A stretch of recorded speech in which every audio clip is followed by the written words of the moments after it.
Welcome back to our channel. నేను మీ మాధురి. ఎప్పుడు కూడా జీవితంలో మనం ఇలా కనుక ఆలోచించామంటే కోల్పోయేది మనమే అన్నమాట.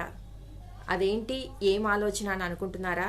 అదేనండి, మనకి ఒకరి మీద కోపం ఉంది, చాలా ద్వేషం ఉంది, నిజంగానే వాళ్ళు నీ లైఫ్లో అలాంటి పనులు చేసి ఉన్నారనే అనుకుందాం.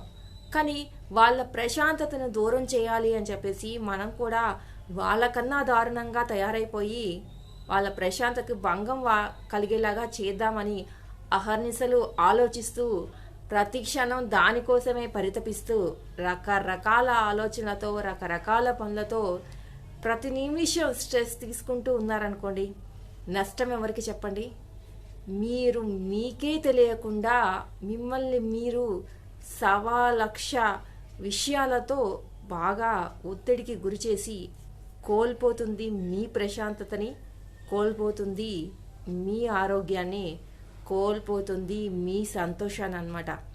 పక్కోళ్ళని ఏదో చేసేద్దాము అని చెప్పేసి మొదలుపెట్టినటువంటి మీ ప్రక్రియ రాను రాను పోను పోను ఏం చేస్తుంది అంటే మిమ్మల్ని నాశనం చేస్తుంది.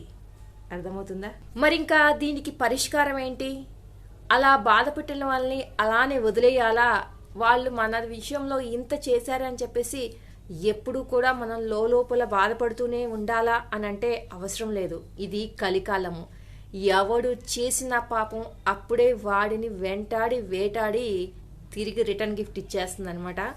కాబట్టి కాలమే సమాధానం చెప్తుంది. సైలెంట్గా చూస్తూ ఉండు, జరిగేది గమనిస్తూ ఉండు చాలు. ఎందుకు అంటే ఒకడిని నాశనం చేసి పైకి వచ్చినవాడు ఒకడి ప్రశాంతతని నాశనం చేసి సంతోషంగా ఉంటాము అని అనుకునే వాళ్ళు ఎప్పుడూ కూడా బాగుపడలేరు అనమాట.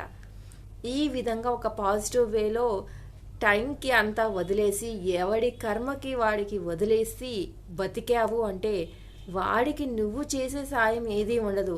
వాడి టైం వచ్చినప్పుడు వాడు ఖచ్చితంగా అనుభవిస్తాడు. నీకు నువ్వు మేలు చేసిన వాళ్ళు అవుతావు అనమాట. నీకు నువ్వు నీ ఆరోగ్యాన్ని కాపాడుకున్న వాడివి అవుతావు. నీకు నువ్వు ప్రశాంతత కోల్పోకుండా నీ ఆనందాన్ని ప్రతి నిమిషం కూడా హ్యాపీగా ఆనందంగా ఉండేలాగా చేసుకున్న వాడివి అవుతావు అనమాట.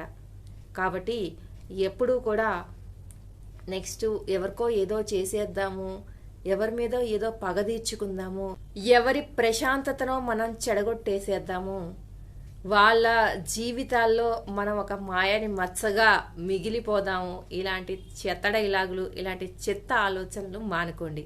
ఎందుకు అంటే మీకోసం, ఎవరి కోసమో కాదు.